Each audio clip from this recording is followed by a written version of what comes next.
Então, pessoal, essa é uma ideia que eu já tenho há bastante tempo, da gente fazer um tutorial de tratamento de pseudoaneurisma, dando ênfase à injeção de trombina. Todos os casos que a gente faz, eu tento ir documentando, e tanto é que hoje vocês vão ver um pupurri de vários casos aqui, e a gente vai pegando as melhores imagens de cada um. Então eu vou apresentar para vocês, contar essa história, como é que a gente faz, e tentar passar qual o jeito que a gente faz ao longo desse tempo, que a gente aprendeu a fazer, e passar essa informação para vocês, que toda vez que a gente vai falar sobre pseudoaneurisma, tem, às vezes, serviços muito grandes que não fazem injeção de trombina porque falta alguém para ir lá e dar o toque inicial. Quem sabe que agora eu consiga passar para vocês isso. Então aqui um disclaimer aqui, porque como grande parte desses vídeos são gravados ali naquele momento tenso que a gente está orientando o residente a fazer o procedimento, então tem hora que vocês vão ouvir a minha voz um pouco mais incisiva, dando as orientações. E todos esses casos que vocês verão foram feitos por todos os nossos residentes do Doppler, ali do Hospital Mário Covas, da Faculdade de Medicina do ABC. Não tem nenhum eu fazendo, só estou filmando e orientando. Então, para vocês verem a dinâmica do negócio. E esses vídeos foram gravados num ambiente de hospital público. Então, vai ter situações que a gente não vai usar, por exemplo, o gel ideal, não vamos usar a capa ideal do transdutor. Então, são todas as limitações que eventualmente a gente pode ter de um hospital público, mas que é muito bom no geral. Então, o pseudoaneurisma é uma das complicações mais comuns pós procedimentos vasculares arteriais e até mesmo venosos. Ao longo do tempo, à medida que esses procedimentos endovasculares, tanto periféricos vasculares quanto cardíacos, foram aumentando, e as intervenções também foram aumentando, aumentou a quantidade de complicações, e dentro dessas complicações, talvez assim a mais comum delas, do que necessita intervenção, seja realmente o pseudoaneurisma.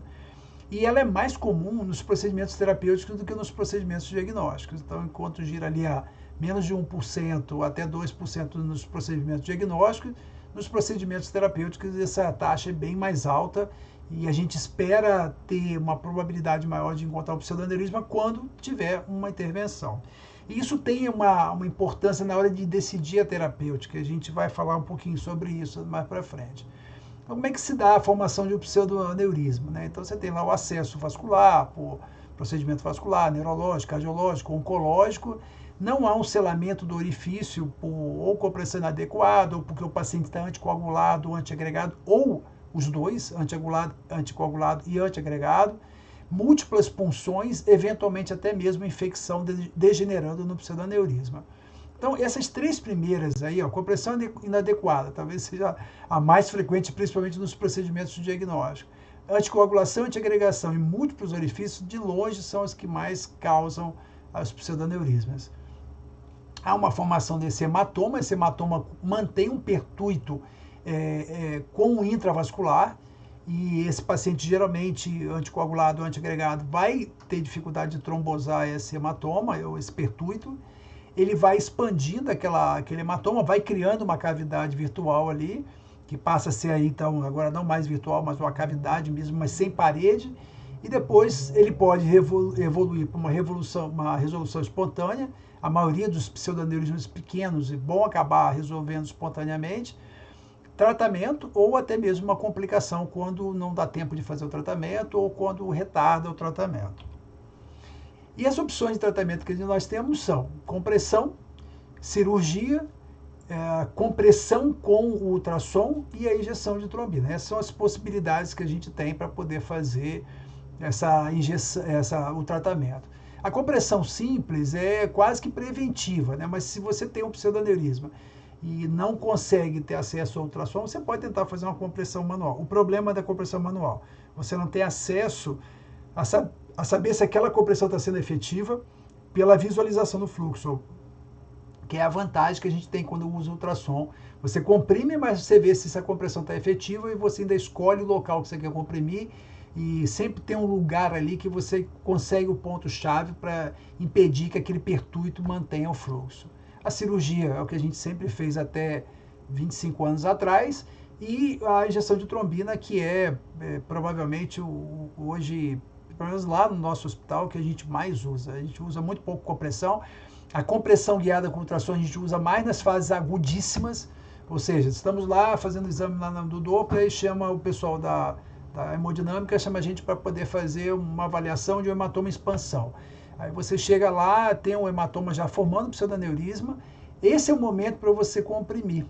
Né? Então a compressão ali é boa porque você ainda tem chance de não formar uma loja. Então é só um hematoma extravascular ainda com fluxo pulsante, mas sem formar uma cavidade, uma loja propriamente dita.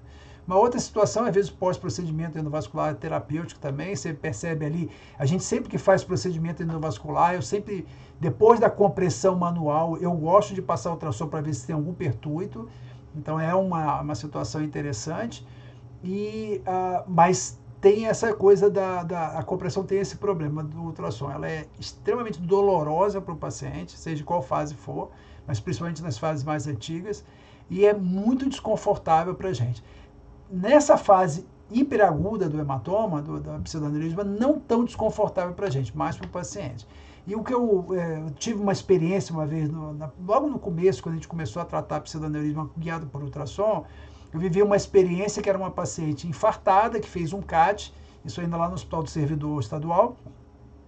Ela desceu, naquela época eu não tinha autorização ainda para fazer a injeção de trombina e nós fizemos compressão. E realmente foi uma compressão bem demorada, a paciente com muita dor, e essa paciente à noite ela morreu. Assim, a gente fica com aquela sensação na cabeça de será que aquele estresse que ela passou ali foi o suficiente para gerar, por exemplo, uma piora desse evento isquêmico dela? Então, isso é uma coisa que ficou muito na minha cabeça daquela época, e depois de muita briga lá no servidor, depois de o Nikos Labopoulos vir no Brasil apresentar isso no Congresso Brasileiro no Rio de Janeiro, aí o Francisco Brochado me autorizou a fazer um caso lá com trombina pela primeira vez, isso lá em 2000 e pouco. Então foi quando a gente começou a fazer o primeiro caso, foi mágico, né? Porque o negócio é realmente mágico.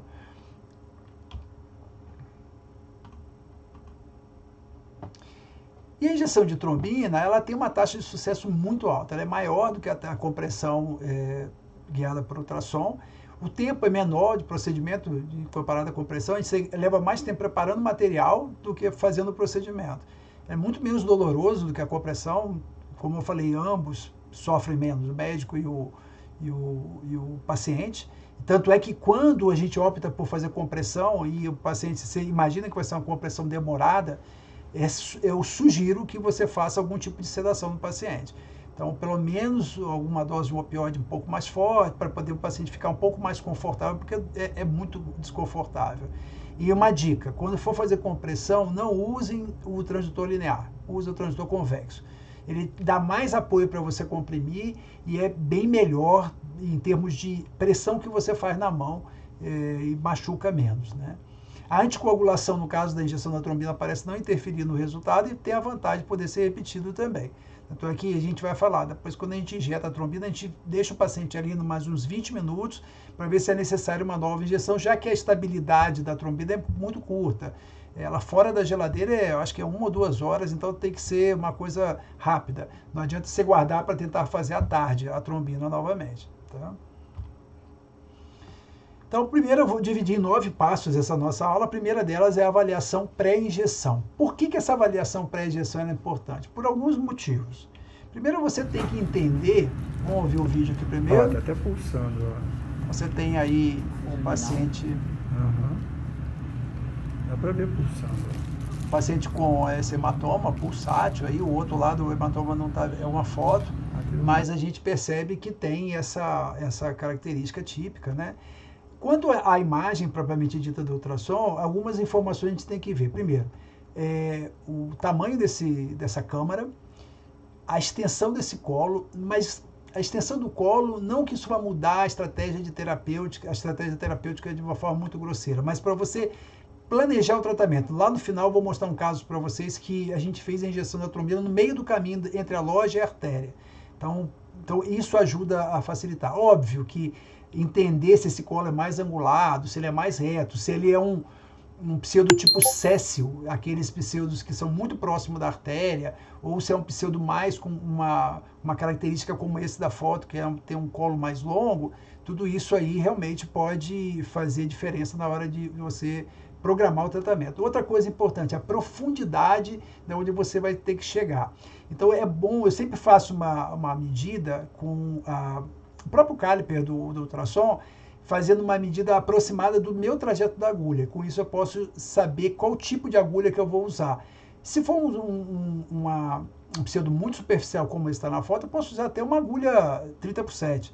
Agora, se for um pseudoaneurisma muito profundo e aqueles que são mais altos, principalmente líquica externa, aí você vai precisar de uma agulha mais longa. Essa é outra questão. Toda vez que vocês forem avaliar uma suspeita de pseudoaneurisma, nunca se satisfaçam em fazer essa avaliação somente com o transdutor linear. Pega também o convexo, porque às vezes esse pseudoaneurisma está alto, paciente um pouquinho mais gordinho, mulher que às vezes desce um pouquinho o abdômen e você não percebe, come bola, isso já aconteceu com a gente.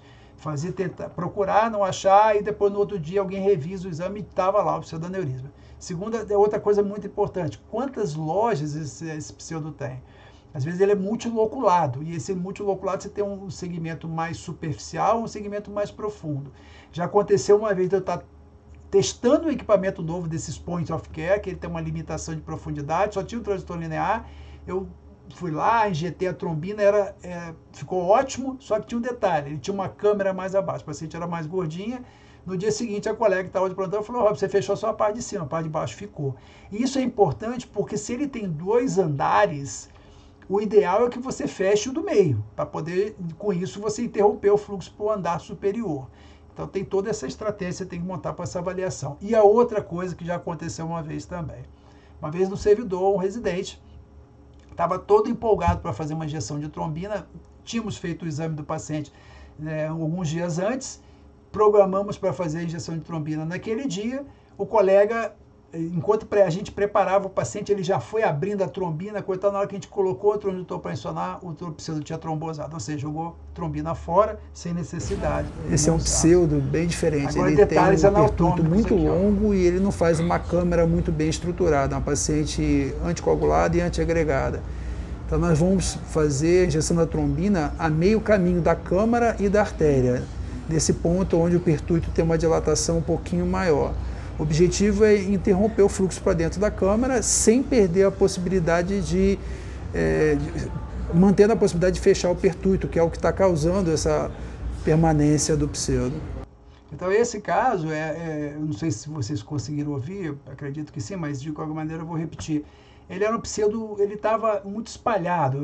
No primeiro momento a gente achava que nem que era um pseudo. Aí o residente olhou, falei, não, isso é um pseudo. Ele está diferente, ele não formou aquela câmara típica, mas o trajeto dele era muito tortuoso e tinha uma lojinha no meio do caminho e uma loja mais alta.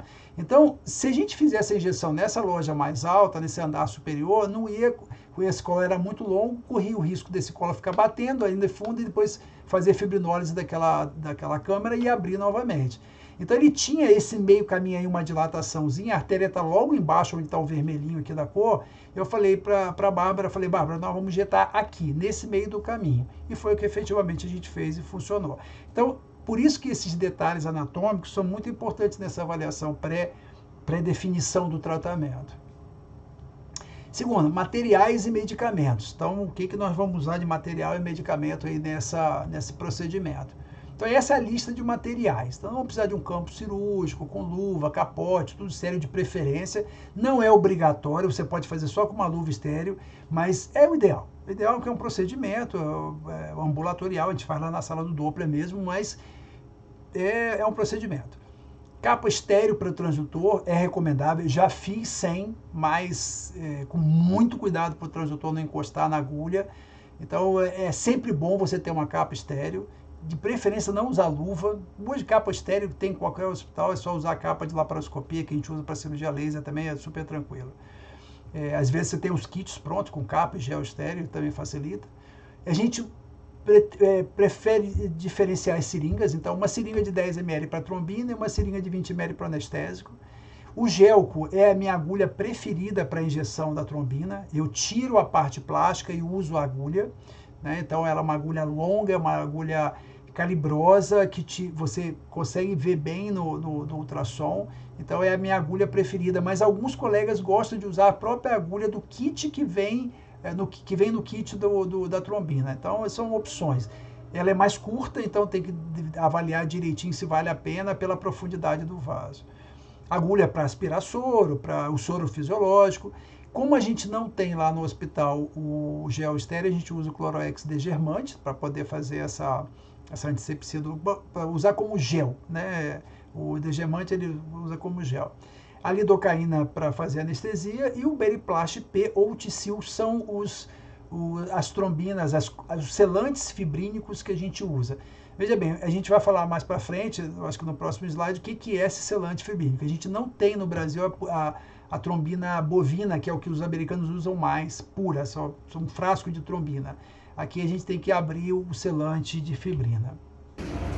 Aqui é o nosso materialzinho, temos as agulhas, as seringas, agulha para aspiração, os nossos embrulhos de campo, aqui já está o Beriplast separado, uma caixinha cirúrgica para uma eventual necessidade que você possa ter, apesar de a gente nunca ter usado, mas a gente usa as pintas para pintar, então isso facilita bastante. A gente desce com esse pacote do centro cirúrgico e instala ali. No hospital privado, eu prefiro levar o paciente para o centro cirúrgico. E aí entra um problema de cobrança, a gente não existe um código para cobrança de injeção de trombina. A gente também não vou cobrar como se fosse compressão. No geral, o que a gente faz é levar para o centro cirúrgico e cobra como se fosse um tratamento de ou embolização ou um tratamento cirúrgico mesmo do pseudoneurisma. É o que a gente tem para fazer. Então, eu não vou submeter um paciente a uma cirurgia de pseudoneurisma se eu posso injetar trombina, e mesmo que não exista um código próprio para isso, mas a gente tem como adaptar alguma coisa. O ideal é colocar como embolização, mas às vezes nem sempre o hospital tem credenciamento para isso, então o tratamento cirúrgico continua sendo uma opção.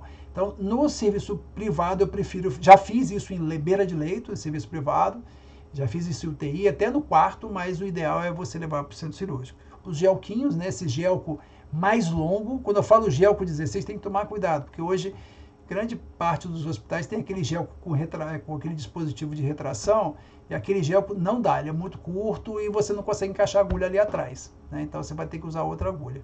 Agulha de hack a gente já usou, não é legal.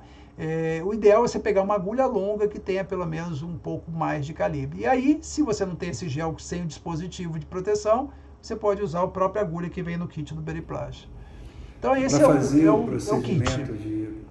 Injeção de trombina para tratamento de pseudoneurisma, um dos fabricantes de produto é esse aqui, é o Beriplast. Na verdade, esse é um selante de fibrina, né? Não é a trombina pura, e aqui nas constituições a gente pode ver que ele tem um dispositivo de transferência, um vasco liofilizado com fibrinogênio, mais um fator 8, depois a proteinina.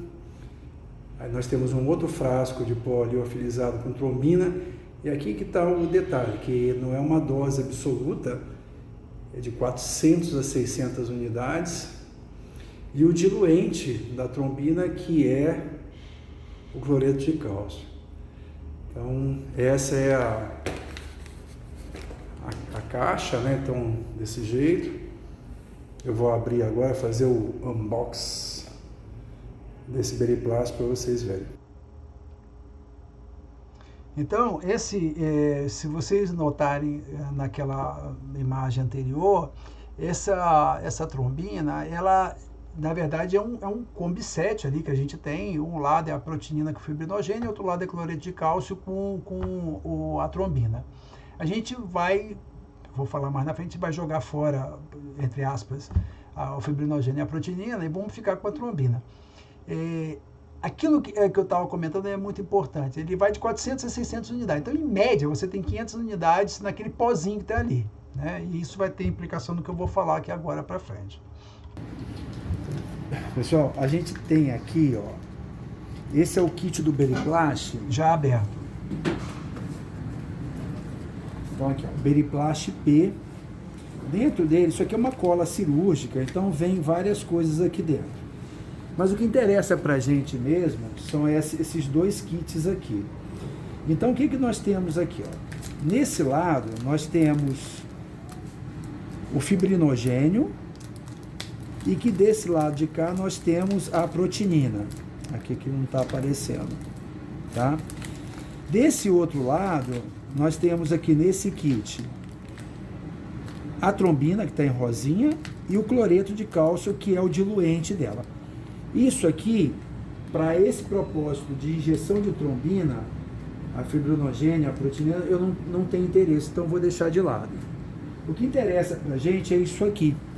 Então, antigamente, ele não vinha preparado para você fazer essa junção e a mistura automática. Você tinha que tirar, aspirar o cloreto de cálcio e injetar aqui na trombina. Agora ficou mais fácil. Então, eu vou abrir o sistema, a Bárbara vai fazer essa junção aqui. Pega primeiro aqui, ó, antes de qualquer coisa, aperta os dois. Mostra aqui na frente. Isso, pronto.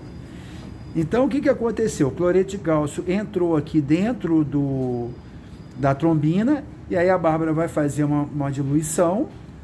A hora que tiver bem homogêneo, não tiver mais pozinho dentro, a gente já sabe que a trombina está pronta para ser aspirada. Então, vamos ver como é que está aí, Bárbara. Beleza. Então, você pode tirar essa parte de baixo. Muito bem. Bom, aí agora...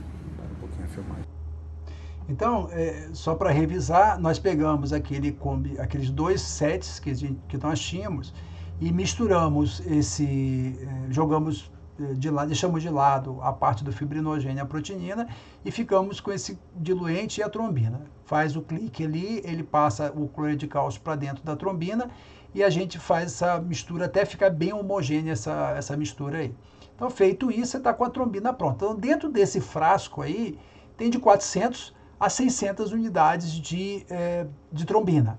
E o que a gente vai fazer? Vai injetar esse 1 ml direto na artéria do paciente. No pseudoaneurisma, eu prefiro não fazer desse jeito.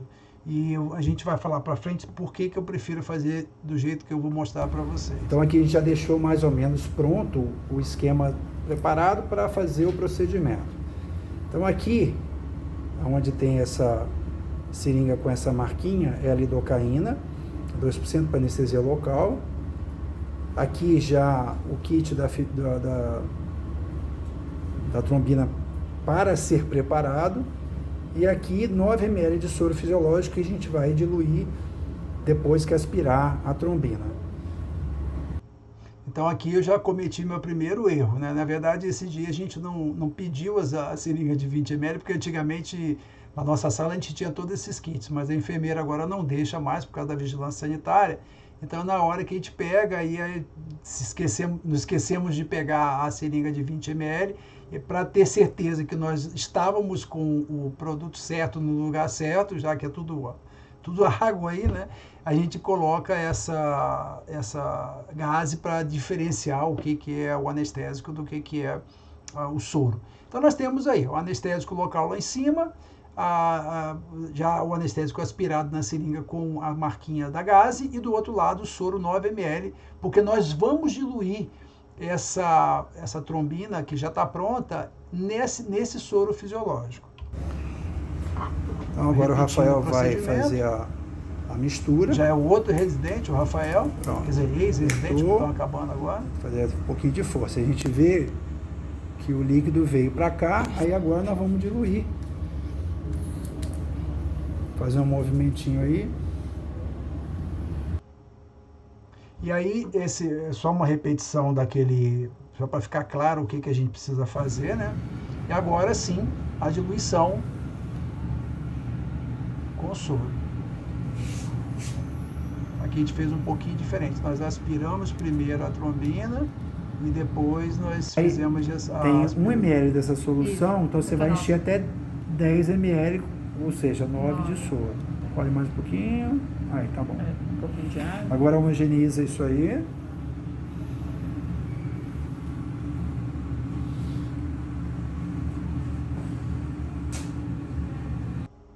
Então, por que a gente dilui essa trombina para 10 ml da solução?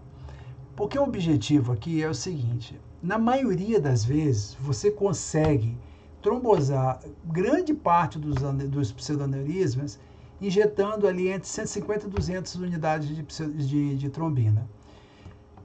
Vai dar mais ou menos aí 2, 3 ml. Então, se eu, por acaso, errar a punção, injetar fora do lugar adequado e precisar fazer nova punção, eu não joguei fora aquele 1 ml. Veja bem, eu não preciso de 600 unidades de trombina para fechar um pseudoneurisma, mas eu preciso ser certeiro na hora de fazer a injeção. E muitas vezes, por conta do paralaxe, ainda mais nós que lá no hospital lidamos com residente, aqui é a Carolina, outra residente, é uma residente já experiente, ela já trabalha conosco. Então, veja bem, cada ano a gente tem que ensinar isso para os residentes. E a gente vai vendo ao longo do tempo a melhora deles, mas as primeiras punções, às vezes, está fora, está no hematoma, não está dentro da loja, na câmara do pseudoneurisma. E uma injeção errada, você vai desperdiçar. Se você usou aquele 1 ml e injetou, por exemplo, no hematoma onde ele está sólido, você vai ter que abrir outra ampola. Ou seja, você consegue ter um volume que pode precisar fazer mais 2 injeções até na maioria das vezes, se for necessário, sem precisar um novo kit. Então, por isso que a gente dilui. Eu faço com diluição desde sempre e nunca me arrependi disso. Agora vamos preparar o equipamento, né? Vamos fazer o equipamento transdutor, máquina. Então, a gente tem o equipamento de ultrassom, aqui no caso é um equipamento que nós estamos testando, que é o Vino 6, excelente equipamento para ver as imagens superficiais, assim, foi fantástico. Esse caso que a gente fez foi fantástico. Pena que hoje, na hora de trazer as imagens para a aula, eu consegui sumir com essas imagens, apagá-las, liguei para o pessoal da fábrica para ver se eles me ajudavam, mas não deu tempo ainda vou tentar recuperar. Mas, de qualquer maneira, se mostrou um equipamento muito bom para a gente fazer. A gente trabalha lá no hospital com o nosso equipamento primário, é um GE bem simples, bem limitado, mas esse equipamento foi muito bom para a gente fazer. Ele tem, inclusive, a angulação do modo B, você pode usar o software de agulha. O software de agulha dele tem 5 ou 6 posições para cada lado, então bem interessante mesmo. E foi tudo tranquilo, só não vou ter as imagens do procedimento com ele. Hoje nós vamos fazer o procedimento com esse equipamento Vino 6.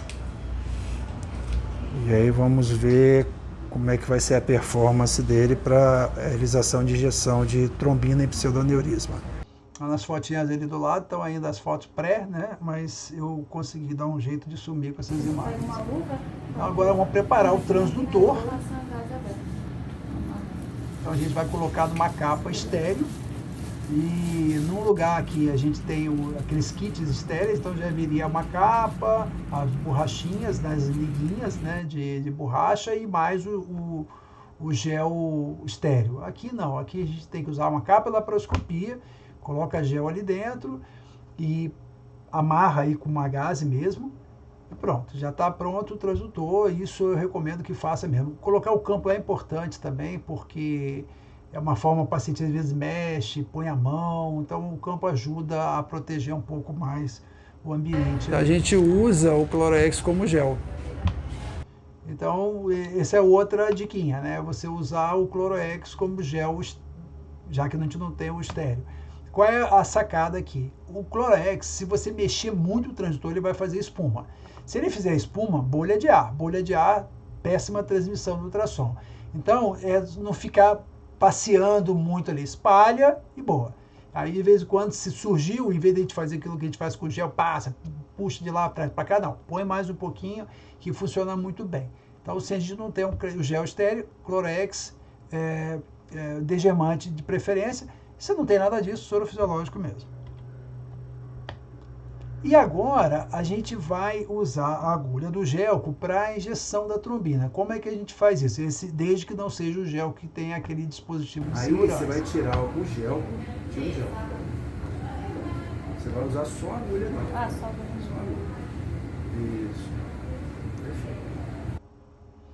A gente normalmente usa uma agulha 30x7 para fazer a anestesia do trajeto, mas eventualmente, se for um pseudoneurisma muito profundo, você pode usar essa própria agulha para fazer, inclusive, a anestesia do trajeto também. Mas a gente prefere usar ela já para injetar no pseudoneurisma. Tem uma dica, tem duas formas de você tratar a questão da agulha versus trombina, trombosar a agulha. Então eu vou mostrar para vocês duas formas de a gente fazer isso. Porque qual é o grande problema? Na hora que você entra com a agulha dentro da câmara do pseudoaneurisma, tem pressão arterial ali que vai tender a voltar para dentro da seringa. Então quando ela volta para dentro da seringa, tem trombina. Aí pode entupir a agulha. Então tem umas diquinhas para poder evitar que isso aconteça. Porque o que acontece quando você inadvertidamente entope a agulha e não percebe isso? A injeção ela tem que ser muito suave, muito lenta, para você não sobrepor a pressão arterial da câmara do pseudoaneurisma, porque se você sobrepor a pressão arterial da câmara do pseudoaneurisma, ele vai jogar essa trombina para dentro da artéria. Então a sacada é você injetar bem devagar. Só que se você entrar com a agulha e não estiver preparado, segurando o êmbolo da seringa, essa agulha vai receber sangue de volta. Aí ele entope. Aí você vai fazer força para injetar. E aí, na hora que você faz a força, que você consegue tirar aquele êmbolo, aquele trombo de dentro da agulha, você injeta uma quantidade exagerada de trombina, num pico de pressão muito grande, pode acontecer um acidente. Então, para evitar isso, a gente tem duas diquinhas que ajudam bastante. Uma delas é essa aqui. Esse é um macetinho que eu sempre recomendo fazer. Eu estou aspirando um pouco de soro, tá bom? Tá bom. Isso. Agora, e vai encher com esse soro. Isso, esguicha ele, pronto. Tira a agulha e volta para a agulha da trombina. O que eu quero com isso? E não aperta mais. Eu estou enchendo o sistema, aquela agulha, aquele espaço morto da agulha com soro. Porque se ele encher com trombina, na hora que refluir o sangue, pode entupir o sangue dentro da agulha. E aí você não consegue injetar, tem que fazer força, pode injetar mais do que você quiser. Então eu gosto de deixar a agulha cheia de soro, para que você não tenha essa possibilidade. Se refluir um pouco o sangue, ele reflui no soro, e não na trombina propriamente. Então, aí agora vamos... Então essa é a sacada.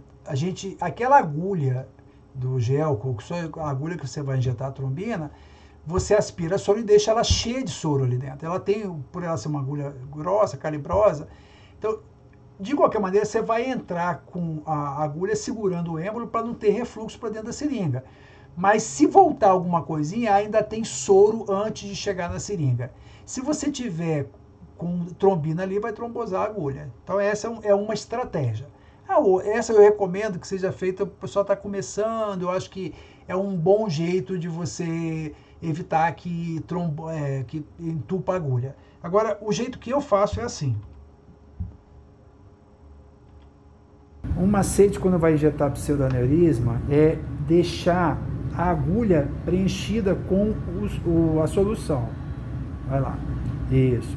Porque na hora que essa pontinha entrar no pseudo, ele já vai aparecer ecogênico lá. O importante é entrar sempre com a pressão um pouquinho positiva, para não deixar o sangue refluir para dentro da agulha e trombosar a agulha e ter que trocar a agulha e fazer nova punção. Ou seja, isso é exatamente o oposto do que a gente fez previamente. Isso era uma técnica, das primeiras descrições da injeção de trombina, os autores descreviam você entrar com uma gotinha de trombina na ponta da agulha, porque na hora que ela chegasse na câmara, o que ia acontecer? Tanto a agulha quanto a ponta da agulha ia formar um trombo na ponta da agulha, ia ficar mais visível ainda, uma questão de maior de segurança. Só que o detalhe, você tem que entrar com a agulha meio que quase que injetando para que ela não reflua. E quando isso dá certo é matador, porque você vê a agulha e já vê logo um trombinho na ponta. Eu acho que tem algum filme aí para frente que a gente vai ver isso. E aí é uma beleza. Só que realmente, se você não está muito habituado com essa técnica, é aqui que geralmente acontece. E nesse dia aconteceu isso. A Bárbara foi injetar e aí trombosou, aí a gente teve que tirar a agulha, aí tira a punção, aí põe soro, limpa a agulha, ou pega outra agulha e começa todo o processo de novo. Mas é bom acontecer isso de vez em quando, porque você fica esperto de uma coisa que às vezes você ouve na teoria, mas nunca vivenciou na prática, né? Na maioria das vezes não é grande problema, só que eu recomendo é isso. A injeção ela é bem suave. Tá duro é porque entupiu. Não força a barra, tira a agulha e refaz o processo.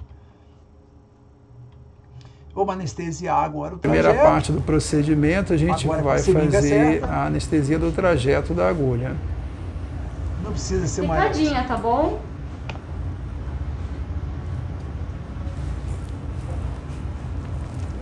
Deixa a agulha bem visível lá. Ali, ó.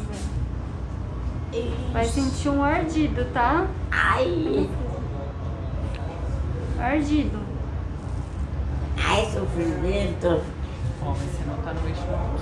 Mas eu tô... Aí a doutora Thaís dando os palpites dela, certeiros. Repara uma coisa interessante nessa, é a posição da agulha perante o transdutor. A gente dá preferência para fazer quase sempre essa punção no plano.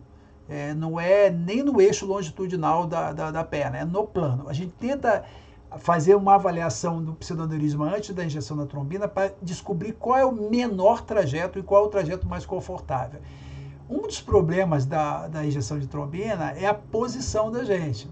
Por quê? A maioria dos pseudoaneurismas são na região inguinal direita. E aí, se você está com o aparelho na sua frente, você fica meio complicado para você ver a imagem, injetar. Às vezes o ideal seria até que você fizesse ao contrário. Injetasse com a mão esquerda, que é tecnicamente mais difícil se você não é canhoto, e segurasse o transdutor com a mão direita. Então, quando for possível, joga o aparelho para o outro lado. Fica de frente para o aparelho. Então, fica você do lado direito do paciente, na lateral direita do paciente, o paciente e o aparelho de ultrassom de frente para você do outro lado do paciente. Essa é a posição mais confortável para você injetar a trombina. E eu recomendo muito fortemente. Já fiz punções fora do plano, mas eu acho que é uma punção muito técnica para você fazer fora do plano. Eu já vi uma vez nos Estados Unidos uma colega lá fazer, na verdade era uma coisa mais louca do mundo, que é as coisas que acontecem muito nos Estados Unidos. Então, quem sonava era a técnica para a médica injetar. Então, é aquela história, um está vendo uma coisa, outro está vendo outra, e não é legal. Então, o ideal é que você faça a insonação e você faça a punção do anestésico, da trombina e tudo mais, tá? Se ficar muito grande essa seringa de 20 ml, você pode botar menos volume, porque normalmente você não precisa de um grande volume, nem precisa de uma grande concentração para um procedimento que é muito rápido. E aí vamos chegar no pronto, todo esse preparatório para chegar no ponto que vai durar 10 segundos, né? Então vamos lá. Eu fiz 2 vídeos aqui. Esse é o momento mais tenso para a gente filmar, então talvez não tenha ficado uma gravação tão boa, mas eu acho que a ideia dá para a gente ter uma ideia melhor. Então vamos lá. Então aqui a Carolina está fazendo a injeção, ela está progredindo. Repara que o dedo dela está lá atrás no êmbolo da seringa, aí não está dando para ver muito bem a agulha, mas a agulha já está lá. A agulha está bem aqui, ó, nesse ponto, o trajeto dela é esse aqui. Não sei se vocês conseguem ver aqui. Então esse é o trajeto da agulha, ela até atravessou um pouco. Esse pseudo ele tinha uma loja pequena e uma área muito grande com trombo. Então a gente tem que acertar aqui dentro dessa área com o fluxo, né? E começa a injetar. Olha, a agulha está lá dentro. Pode empurrar um pouquinho mais a agulha. A agulha está aqui. Isso, pode injetar. Devagarinho, vai injetando bem devagar. Na hora vai que dar injeta, esse borrado aí mesmo, borrado normal. Isso significa que o líquido está entrando. Já trombosou, tá? Espera um pouquinho. A agulha está lá dentro, a gente não está injetando um pouquinho mais. Eu pedi para ela injetar um pouco mais, porque eu achei que ainda tinha um pouco de área fluida ali. E aí cessou. Então a gente vai tirar essa agulha e vamos esperar um pouco, uns 10, 15 minutos, para ver se não reabre, porque às vezes reabre. Tá aqui uma outra injeção, um outro caso. Trajeto, tá? Eu quero ter certeza de ver todo o trajeto da agulha. Aqui a imagem do ultrassom não ficou tão boa. Aqui chega. Aí na hora que a agulha entrou na câmara, é a hora de você ligar a cor ou o power Doppler. Porque é com a cor ou o power Doppler que você vai pegar. Borrou a injeção, aí para um pouquinho, pronto, trombosou. Esse já foi feito. Aí ele deve ter injetado aí menos de 2 ml. A gente segura mais um pouquinho, pedir para tirar. Injetou mais um pouquinho. Cuidado com essa segunda injeçãozinha, porque é aqui que os problemas ocorrem. Tá tudo bem, senhor Mário? Tudo bem. Não deu a perna nada? Já acabou, viu? É só esperar um pouquinho para ver se não vai abrir de novo. Tá tudo bem? Aí, deixa eu dar uma olhada. Já acabou, viu? Viu? É só esperar um pouquinho. Cuidado com esse segundo injeçãozinha, porque é aqui que os problemas ocorrem. Então a gente joga o PRF bem baixinho, olha tudo, vê a artéria nativa, isso é muito importante. Pode parar? Geralmente a gente vai fazer, a maioria desses pseudos são ou na femoral comum, ou ali na bifurcação, comecinho da profunda, comecinho da superficial. Olhar bem, eu sempre gosto de ter um mapeamento arterial prévio desse paciente, sempre palpo o pulso, mas às vezes tem paciente que não tem pulso presente. E a gente vai falar um pouquinho de complicação daqui a pouco e eu vou falar a minha experiência nesse sentido. No trajeto, tá? Então, depois feito a injeção, a gente precisa fazer um controle, né? Esse controle a gente faz um controle imediato, que é ali alguns minutos depois do procedimento. Então, a gente vai olhar, ver como é que tá novamente, e a gente vê muitas vezes isso aqui, ó. Você vê o pseudotrombosado, mas o pertúito ainda não. Isso eu não gosto, porque você percebe que o pertúito ainda fornece uma pressão e faz esse trombo ficar ainda mexendo. Então, às vezes, a quantidade de trombina não é suficiente e pode refazer essa loja. Por isso que é importante essa avaliação depois de alguns minutos, principalmente esses pseudos muito grandes, porque não é infrequente você precisar fazer uma segunda injeção. Mas para isso, você, como você já tinha diluído a trombina, você está tranquilo, porque você ainda tem trombina para injetar. Outra situação que às vezes acontece isso, a injeção não foi totalmente dentro da câmara do pseudoneurisma. Parte dessa injeção acabou entrando no trombo do pseudoneurisma. Então, não houve uma dose crítica de trombo dentro da câmara do pseudoneurisma para você trombosá-lo por completo. Então, vale a pena esperar uns 15 a 20 minutinhos ali, olhar, se está desse jeito, espera mais um pouco, para ter certeza que vai tudo bem. Depois do procedimento, depois de algum tempo, aí você está vendo aí como é que estão as coisas, depois de algum tempo, o que você espera é isso aqui, ó. Você encontrar uma imagem que eventualmente até pode mexer um pouco, mas que, de preferência, que aquele pertúito já esteja trombosado, mas às vezes o pertúito é muito grande, muito largo, ele não trombosa por completo, mas à medida que ele vai formando essa ecogenicidade maior dentro do trombo, dentro da loja do pseudoneurisma, isso é um bom sinal. Sinal de que esse trombo está se estruturando, está se organizando, está formando uma rede de fibrina adequada e, muito provavelmente, aquele coisinha de baixo não vai abrir de novo. Mas esse caso especificamente, repara aqui embaixo, eu deixei aquele de propósito. Meio que por trás dele estava começando a abrir novamente. E aí o que eu fiz? Eu injetei novamente bem aqui embaixo. Essa segunda injeção, elas muitas vezes é muito próxima do colo. E essa é a hora que às vezes não dá para deixar o residente fazer, você tem que fazer, porque realmente é um momento que precisa de uma precisão maior, a agulha tem que chegar onde você quer. E aí com isso você consegue fazer fechamento daquela parte restante. Por isso que o ideal é você fazer aquela punção primária maravilhosa, agulha que nem a gente viu o primeiro caso, dentro do pseudoneurisma, sem dúvida nenhuma que ela está ali dentro, para você fazer uma injeção adequada. Às vezes, esses pseudos muito maiores, a coisa não acontece tão fácil, você precisa fazer uma segunda injeção, que muitas vezes ela é mais crítica do ponto de vista de risco de acontecer um acidente. Antes de falar das considerações finais, eu queria falar para vocês sobre complicações. Em todo o desses 20 anos que eu faço injeção de trombina, eu perdi a conta, eu devia ter guardado esses números, mas o corre-corre do dia não dá. Mas o que eu posso dizer para vocês em termos de complicação? Eu já tive pseudo que não fechou, com 1, 2, 3, 4 injeções e não fechou, às vezes em dias sequenciais. E o que eu percebi desses que não fecharam? Eram pseudos muito antigos, com mais de um mês de evolução, que ele já tinha uma estrutura muito bem montada, uma carapaça muito montada, que a impressão que dava que quase que se estivesse endotelizado ali dentro, obviamente que isso é uma bobagem, mas é como se fosse isso, porque você injetava, trombosava, no dia seguinte estava aberto novamente. Tudo bem, isso aconteceu lá no começo, mas ainda assim é uma situação importante. Outra vez que aconteceu isso, foi um dia que eu fui fazer uma injeção num pseudoneurisma de um pseudo de artéria esplênica. Eu fiz, era um pseudo muito grande, ele tinha 8 centímetros de diâmetro, e o paciente, a gente tentou fazer embolização, mas a gente não conseguia chegar do outro lado da artéria, então só chegava na parte proximal da artéria e não conseguia passar o catéter para o outro lado, porque o pseudo era muito grande. Eu já tinha lido isso em algum lugar sobre tratamento endovascular, transparietal de pseudoneurisma pós-pseudocisto de pâncreas, né? E aí eu fiz a injeção, trombosou na hora, foi fantástico, maravilhoso. No dia seguinte estava aberto, estava menor, mas estava aberto, injetei de novo, aí no seguinte estava aberto, aí eu falei, não é possível, gente, tá reduzindo, mas não fecha por completo. E aí nesse dia, na terceira injeção, eu radicalizei um pouco.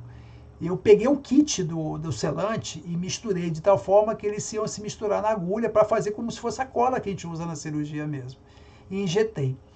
Bom, o que aconteceu é que o paciente na hora teve dor na região escapular esquerda e eu já sabia o que tinha acontecido. Então, a hora que eu injetei, ela estava muito próxima do colo, o volume era muito menor, eu embolizei para a artéria esplênica e embolizou para o baço. E ele fez múltiplas necroses no baço, tratamento clínico, o paciente ficou bem. Depois a gente acabou operando ele, obviamente que ajudou muito, porque era um pseudo de 8 e depois virou um pseudo de 3. Então, facilitou o acesso cirúrgico, mas foi um insucesso terapêutico e uma complicação no afã de querer fechar aquilo tudo. E teve um outro caso, que foi um caso de um pseudo muito pequeno, um colega de um determinado hospital privado aqui da região, o menino foi meu ex-residente, ele pediu para ajudá-lo no primeiro caso que ele ia fazer, e nós fomos. Era um pseudo pós-arteriografia, pequenininho, aquele que se você deixasse mais uma semana ele fechava espontaneamente, mas a gente queria fazer e fizemos. Eu entrei com a agulha, ele entrou com a agulha, deu aquela empurradinha, parou. Não entrou nem meio ml de solução, já trombosou. Eu achei que aquilo foi muito pouco, injetei um pouco mais. E aí que foi a besteira. Porque na hora que eu injetei um pouco mais, aquela câmara era muito pequena, eu injetei provavelmente um volume maior do que cabia naquela câmara, extravasou para a artéria, o paciente teve dor na hora no membro. E aí a gente já estava com dor na mão, fomos procurando para ver onde estava a oclusão arterial. E estava cheio de trombo dentro da artéria femoral superficial hipoplítea. Não chegou a embolizar para a perna.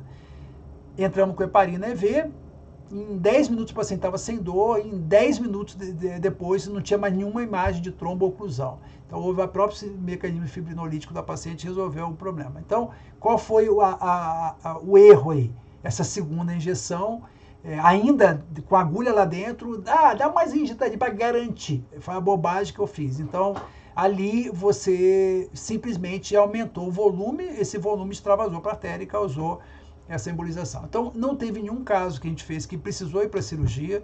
Eu confesso que do meu grupo eu desconheço alguém que tenha tido uma complicação que tenha precisado operar, mas é descrito na literatura, apesar de ser um procedimento bastante seguro, a gente tem que lembrar que isso pode acontecer, principalmente quando a gente avança o sinal.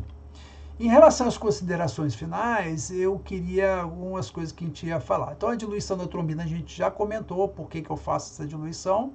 A agulha também eu já expliquei por que eu prefiro usar essas agulhas mais longas e mais largas, e basicamente pela profundidade que você alcança e também pela visualização da agulha.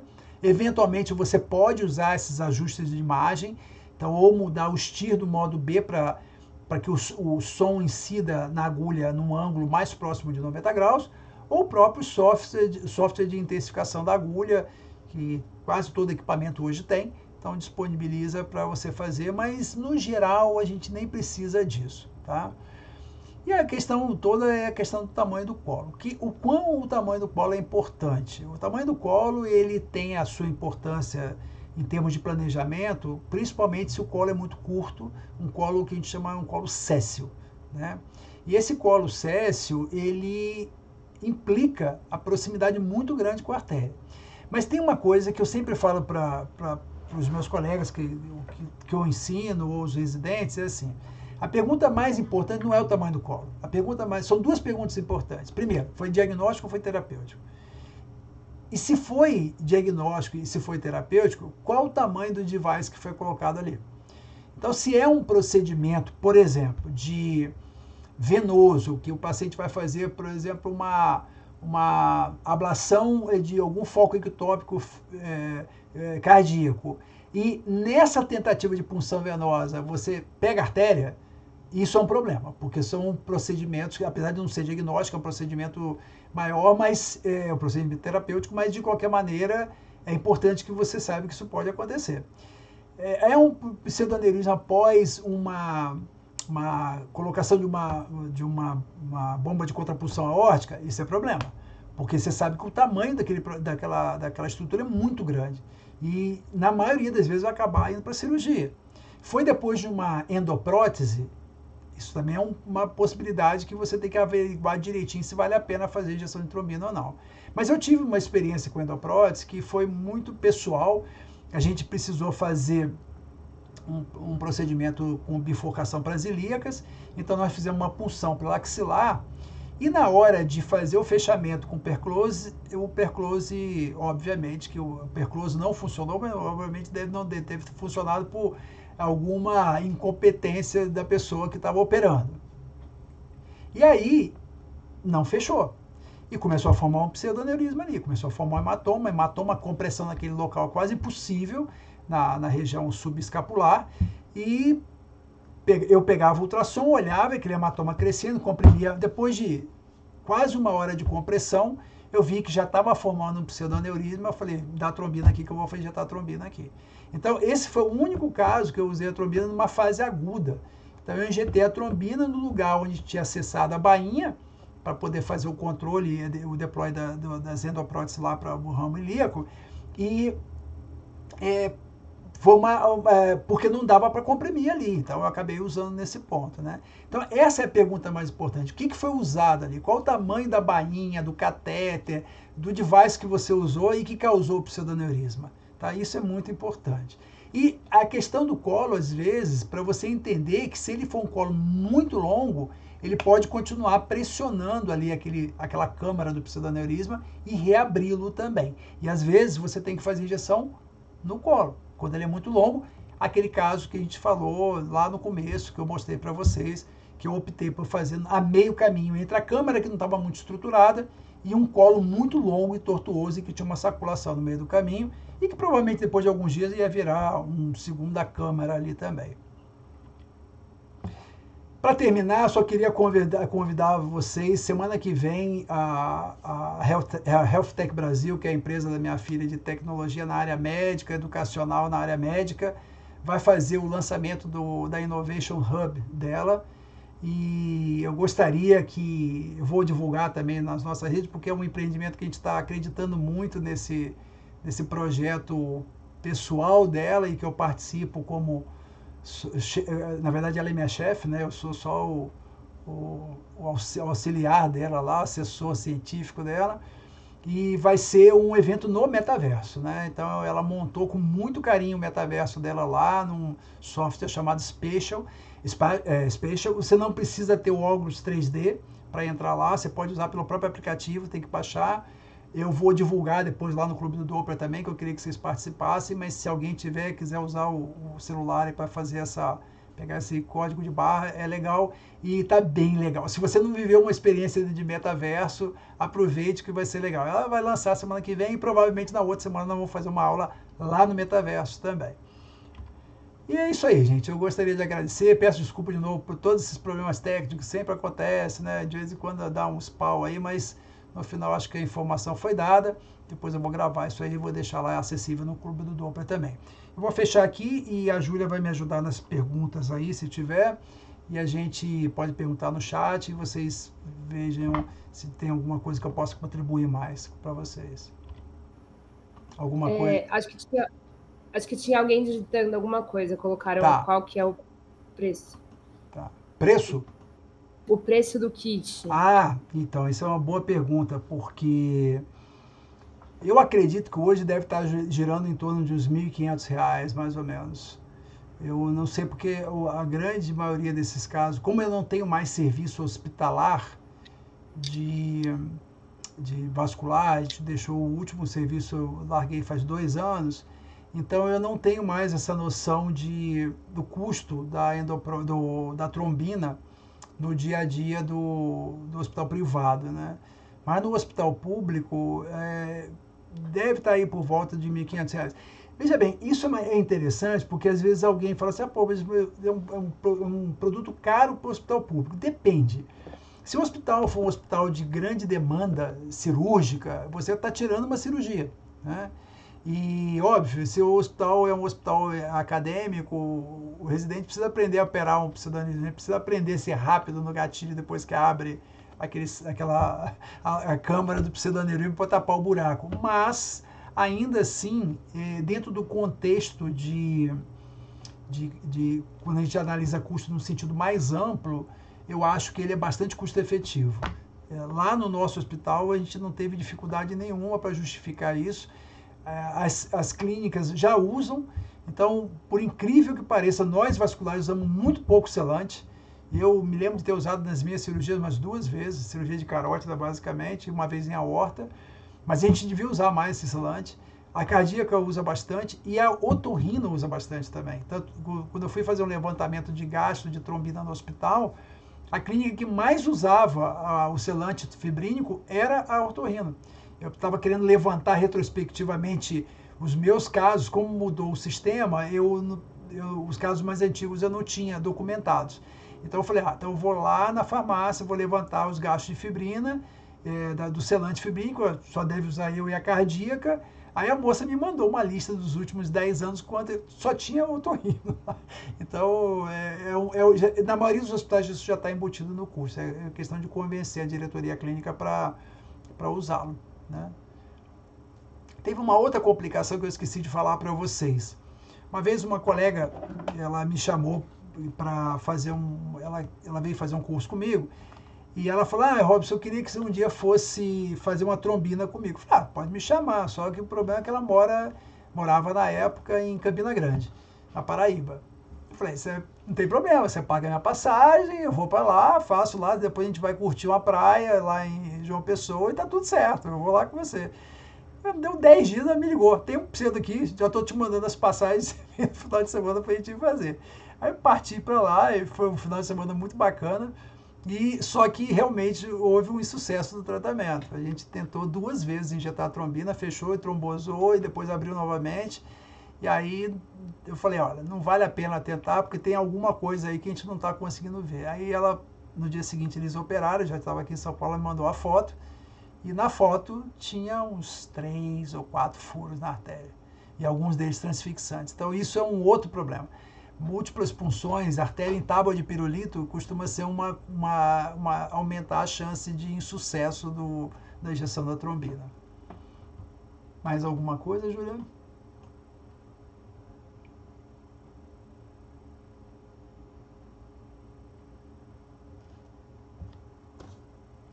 Era isso, as perguntas. Oi? Só tinha essa pergunta. Tá bom, então. Bom, eu acho que a aula foi bem explicativa, né? Beleza. Gente, muito obrigado mais uma vez pela presença. Júlia, obrigado pela assistência. Alisson tá por aí, Alisson? Bárbara?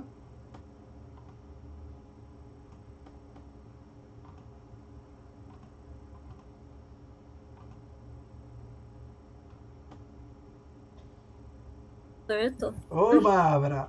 Olha, a atriz principal do evento tá aí, ó, ao vivo e a cores. A maior parte daquelas injeções de trombina foi feita pela Bárbara. A Bárbara foi nossa residente, agora vai trabalhar conosco a partir da semana que vem. Algum comentário adicional, Bárbara? O que você achou mais tenso na hora de fazer o procedimento? Não, essa é a última paciente que a gente fez, que tinha o colo todo tortuoso, que a gente teve que fazer ali no meio, assim, foi a mais desafiadora mesmo. E eu fiz o controle dela ontem, inclusive, né, que fechou completamente. Ah, que bom. Que bom. Maravilha. Eu só perdi as imagens, mas tá tudo certo. Eu também não tinha, eu não salvei. Mas tá bom. Então, beleza, é isso aí. Obrigado, Bárbara. Desculpa aí pelas chamadas de atenção que eu estava dando lá na hora, mas na hora fica tenso mesmo. É assim mesmo. Então, tá bom. Gente, boa noite, bom final de semana para vocês aí. Até a próxima, então. Tchau. Tchau, boa noite.